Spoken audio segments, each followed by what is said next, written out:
ஒரு பிரச்சனை ரெண்டு பிரச்சனை இல்ல, எல்லாமே நமக்கு பிரச்சனை.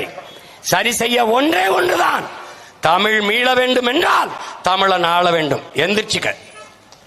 இது மாதிரி நின்று முச்சந்தில் நின்று கத்திட்டு சாகப்படாதா.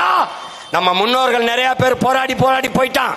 கடைசியா நமக்கு கை இருக்கிற ஒரே அறிவு ஞான தந்தை நம்முடைய ஐயா மணியரசன் அவர்கள் தான். எல்லாரும் போயிட்டான். சமகாலத்தில் தமிழ் தேசியம் பேசுறவன் எல்லாம் கருணாநிதிக்கு கக்குஸ் கல்வி கஞ்சி குடிச்சுக்கிட்டு இருக்கான். டேய், முறவாசல் செஞ்சு பிழப்பு நடத்துறான்.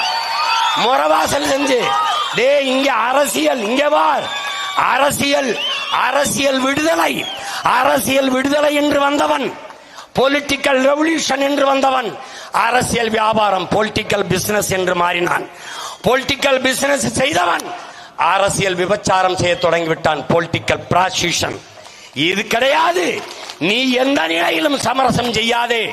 கொக்கக்க கும்பும் பருவத்து மற்றதன் குத்தக்க சீர்த்த இடத்து என்று பல ஆயிரம் ஆண்டுகளுக்கு முன்பு வள்ளுவ பெருமகனார் நம்முடைய மறையோன் நமக்கு கற்பித்தது.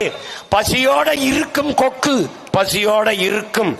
உரிய மீன் வரும் வரை ஓடு மீன் ஓட உருமீன் வரும் அளவும் காத்திருக்குமாம் கொக்கு என்பது போல உரிய மீன் ஒரு இலக்கை தீர்மானிச்சு இந்த மீனை அடிக்கணும்டா என்று காத்திருக்கிற கொக்கு.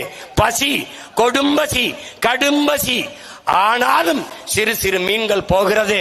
ஒன்னை கொத்தலாம், ரெண்டை கொத்தலாம், தற்காலிக பசியை தீர்க்கலாம். ஆனால் இலக்கை தீர்மானித்த கொக்கு தற்காலிக பசியை கவலைப்படாமல் அந்த ஓடு மீன் ஓட உருமீன் வருவளவும் காத்திருக்கும் என்று நம் மூதாதை வள்ளுவ பெருமகனார் தந்தருளிய மொழியே நமக்காகத்தான் என்பதை என்னரும் தம்பி தங்கைகள் மறந்துவிடக் கூடாது.